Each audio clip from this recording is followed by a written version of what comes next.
Alright guys, welcome back to another video. We will start off here talking about Halo. Of course, we got the major announcement yesterday about the huge changes coming to Halo, and that is moving over to Unreal Engine 5 and the fact that they have multiple projects in the works. So if you're a Halo fan, there's going to be lots to look forward to here in the next number of years. The question I have is, are these games coming out this generation, or are all of these multiple games in the works going to be made for the next generation of Xbox, which would still be in probably like 2 to 4 years from now? But I'm hoping we get some of these games sooner rather than later. Currently, what they did show off was Project Foundry, which isn't a game or a tech demo. It was just kind of seeing what they were able to do in Unreal Engine 5 in order to reproduce Halo with that engine going from Slipspace. And Slipspace was what Halo Infinite was in. And I think Halo Infinite actually was a good looking game and it played very well. But the biggest issue that plagued Halo Infinite with Slipspace was just how long it took for them to get content out. And then they're hoping to fix all that here with Unreal Engine 5, being able to recruit people who work on it to already use their skills from previous games they've made in UE5. And I think all of that will help take that overhead cost of having to upkeep the Slipspace engine. And now we have Aaron Greenberg here who's commenting on it. And of course, he's the marketing guy, so he is going to be hyped about this no matter what. He's not going to come out and say it doesn't look good, but he tweets this out: "I've gotten the chance to see Halo in Unreal 5 and it made me scream. It was so mind-blowing. So thrilled for the entire team at Halo Studios. Excited for what the next chapter is for the franchise." And one of the things that I will say is when you look at some of these pictures that they put out, I mean, we still have this throwback here to Craig, which was from the Slipspace engine from that first Halo Infinite trailer that's had a lot of backlash, but I think Xbox did a really good job of turning that around and turning that into a meme. But if you take a look at that and you kind of take a look at some of the stuff that they have shown off here from their Halo and New Dawn trailer, where you get more in-depth look at the different biomes, which I think look really cool. I mean, you have the current biome we have right now with like the water and the trees and like the Seattle area looking type of stuff. Then you have the flood here, biome, which looks really cool. You also have like the snow and stuff, and then they have some zoom ins of the characters and the weapons, and I think it looks very, very high quality. Now, how will this translate over to the console obviously is the major question, because if we look right now with UE5, it's having trouble keeping good performance, and I wonder what tech in the next generation of consoles is going to be able to alleviate that. You saw that with Hellblade. They kept it at 30 frames per second on the Series X with a full Unreal Engine 5 game, but obviously that game was extremely beautiful. You see the Silent Hill 2 remake, which is having issues on the PS5, on the base PS5. That's UE5. I wonder how the PS5 Pro is going to help alleviate that.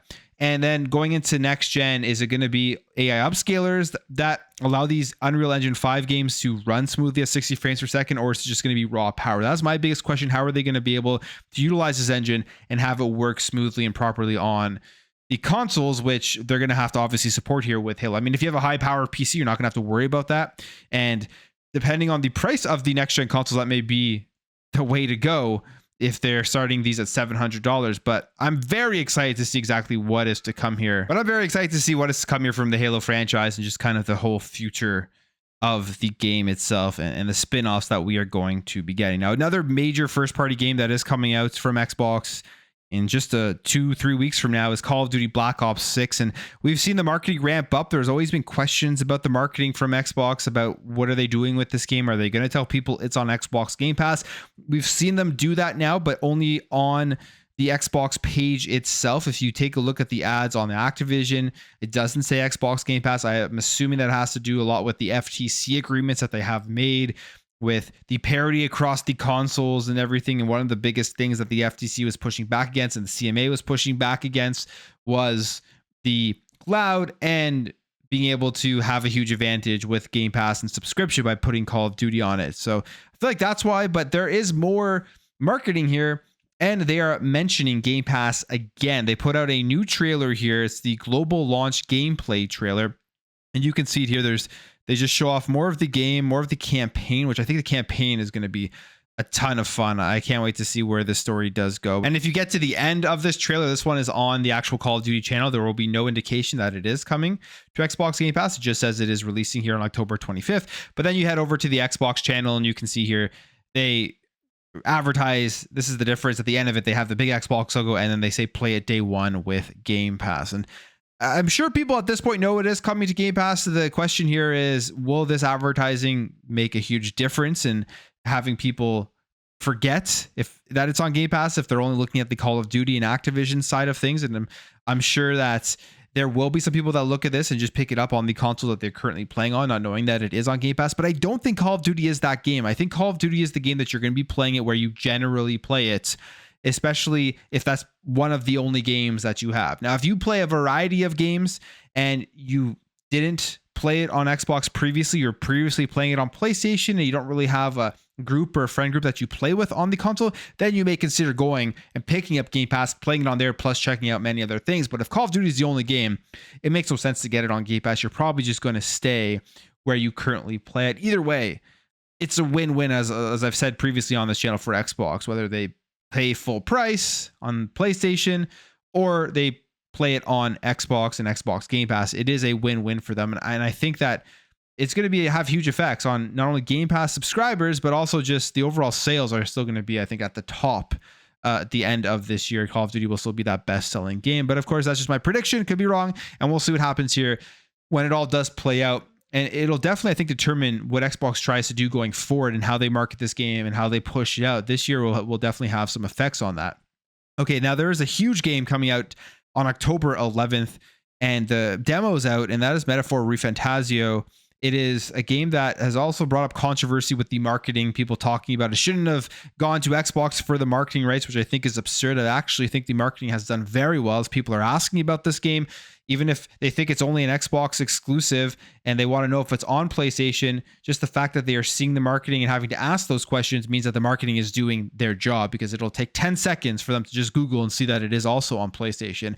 And this game is going to be a huge hit. I mean, everyone's already talking about it, but now the reviews are rolling in, and I believe it is the best rated game right now, or up there as one of the best rated games of the year on Metacritic at 94. So it's right at the very top of the highest rated games, getting 10s and 9s pretty much across the board. So very cool stuff here. Metaphor ReFantazio is a big game. A lot of people are excited for it, and a very good marketing rights pickup for Xbox, you could say, because of, I think, how successful this game is going to be. Be interesting to see where it sells, how it sells, and all that stuff. Because Atlas games, even if they get very good reviews, they aren't always the top selling games out there. For example, Unicorn Overlord, I don't think that many people even bought that game. That got great reviews. I love that one. That one came out this year as well. So we'll see how Metaphor ReFantazio does. I think it has a more broad appeal because you have that whole Persona crowd that is very excited here for this game. And as I said, the demo is currently available right now. Okay, let's talk Ubisoft, because Ubisoft, they're going to be dominating, I think, some of the biggest news in gaming over the next little while here as we wait to see what happens with this company. Right now, it is up in the air as they potentially are looking to be bought out. There's also obviously the whole thing around Assassin's Creed Shadows and the delay and everything. So Ubisoft is going to be big in the headlines over the next little while. But now we have some acknowledgement here from Ubisoft about the buyout reports. I'm just saying, yes, they are in these discussions and something may happen or something may not happen. But this is a statement that was shared with Eurogamer, and Ubisoft says, Ubisoft has noted recent press speculation regarding potential interests around the company. It regularly reviews all its strategic options in the interest of its stakeholders and will inform the market if and when appropriate. So if something happens, they're saying, we'll let you know. We are in talks, but something may not happen and may just continue on the way that we are going. But if there is going to be a buyout, they are going to let people know. Of course, that's what they have to do that anyways.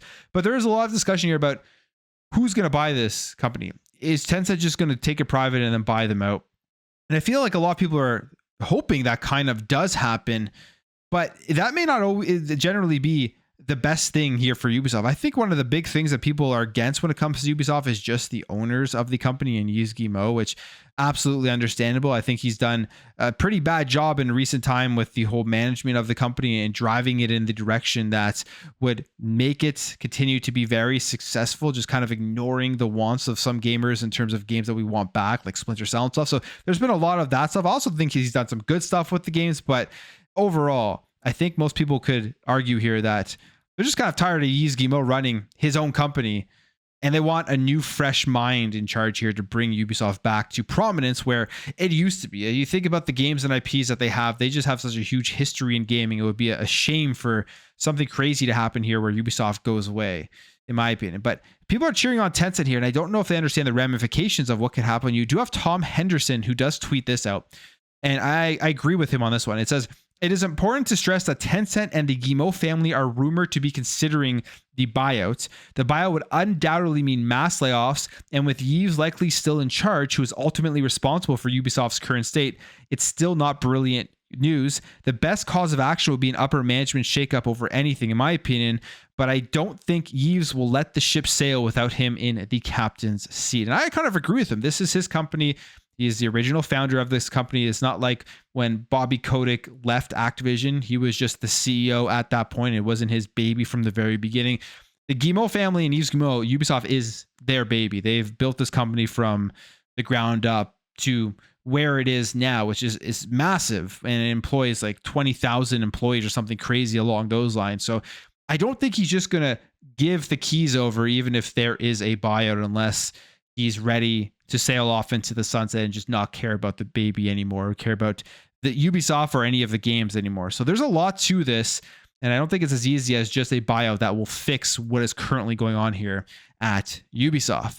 Now, one of the things Ubisoft is doing, which is finally a good decision, is Assassin's Creed Mirage and just Assassin's Creed and their games going into Steam. They have announced that Assassin's Creed Mirage is coming to Steam this month, which I'm guessing they will give them a big boost in sales for this game. This game did sell well initially when it first launched. I did play it. It is a good Assassin's Creed game. If you like that older style games, I would definitely recommend playing it. It was a lot of fun. But they are bringing it over to Steam this month. And this is also a game that made its way out onto iPhone. Now, the iPhone games, unless things have changed, did not sell very well. Not just Ubisoft games, but also like the Resident Evil stuff. People aren't picking up AAA games on their iPhone, which may change in the next number of years if phones get more powerful and they can run those games better, but they aren't picking up right now. But releasing this game on Steam makes sense. And going forward, I think they're going to be putting all of their games day one into Steam. Assassin's Creed Shadows coming to Steam. Star Wars Outlaws is coming to Steam. And I think that will give them a nice little boost of sales, because PC gamers want to buy and play their games on Steam. They don't want to go and pick it up on the Ubisoft store and stuff, which right now is what you're forced to, or like the Epic Game Store. I feel like it's stupid when publishers lock their games to the Epic Game Store. Okay, we got some more information here about a big game that is in development, a sequel to a game that I would say is a cult classic, or a game that a lot of people loved and have been waiting for a sequel for and didn't think it was ever going to happen. And that is Creative Assembly's Alien Isolation. Alien Isolation 2 is in development. This has been confirmed. And they do say here on social media that when we started developing Alien Isolation, we had one guiding principle: to create a truly authentic experience that went back to the roots of the Alien franchise, a new story capturing the atmosphere and terror of the original 1979 movie masterpiece. It's been nothing short of incredible to witness your passion for the game over the years and see it reach so many players around the world. On the 10th anniversary, it seems only fitting to let you know that we have heard your distress calls loud and clear. Today, I'm delighted to confirm on behalf of the team that a sequel to Alien Isolation is in early development. So there you go. There's going to be a sequel to it. It won't be for a while. It is still in early development. But if you're wondering if this was ever going to happen, now we know it is happening for the fans out there for the game. All right, jumping over here to an interesting story. As we know, Nintendo's suing everyone, and generally they get their way and they win. But there is someone here that is pushing back against Nintendo, wanting them to stop selling a product, which is the MiG Switch. And it says here that the MiG Switches enables pirated Switch games to be played on unmodded hardware, so you don't have to mod your Switch to be able to play that stuff. And of course, Nintendo doesn't want that, and people out there still are going to be doing it, so they're trying to stop it in any way possible. But there's a lawsuit here that Nintendo filed. They contacted Ryan Daly, who operates a store called Modded Hardware, and threatened to sue him unless he stops selling the Switch consoles and the MiG Switches. And he has replied here in complete defiance, saying no, he is not going to do that. Now, he doesn't have an attorney. He's doing this all by himself. And he's just saying here that he responded to the claim either writing denied or claiming that he doesn't have enough information to admit or deny them and therefore denies them, and listed 17 affirmative defenses in which the defendant, they say, introduces evidence which could excuse them from liability, including fair use, invalid copyrights, unjust enrichment, and fraudulent inducement. So he's saying no, he's going against it. I wonder how well this will turn out. This is kind of just a string of Nintendo continuing to go out after everybody right now. We're seeing with Power World, we're seeing them with Mixed Switch, and they've been going after other companies here that are emulating Switch games. Like Ryujinx just shut down. And of course, the person who created that probably just did not want to deal with Nintendo and just comply to what they were asking here, rather than potentially getting sued for millions and millions of dollars. So we'll see what happens here and if anything comes out of it, but doesn't have a lawyer, so it may be kind of tough. And finally, another huge game is releasing here, and this is Dragon Ball Sparking Zero, and the reviews are out for it right now, sitting at 85 on Metacritic. So looks like this is going to be another hit, another big Dragon Ball game. The amount of games coming out right now, October and between now and the end of the year, is crazy. There's so many awesome games to choose from to play. I don't know how people are going to get through the backlog, and especially if you have your Game Pass subscription, when you have games coming in day one, it is just going to be nonstop between now and 2025. But I'll end the video there, guys. If you did enjoy this video, hit that thumbs up. If you're new here, hit that subscribe, and I'll catch you guys in the next video.